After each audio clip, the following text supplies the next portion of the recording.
Hey friends, if you encounter the issue where no speakers or headphones are plugged in and you get this error on Windows, then please watch this video. I will guide you through the resolutions. Now the first solution is to run the audio troubleshooter. Right click on the start button, select settings from the menu. Now go to the system tab on the list on the left hand side. In the right pane, select troubleshoot. Select other troubleshooters. Click on run. The next solution is to update the audio drivers. And how would you do that?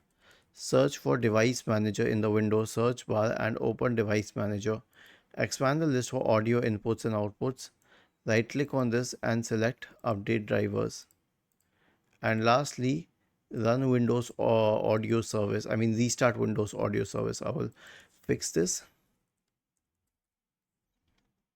Search for services in the Windows search bar and open services. Okay, and then you can scroll down to the Windows Audio Service. Right click on it and then was this helpful? If yes, then please subscribe to the channel.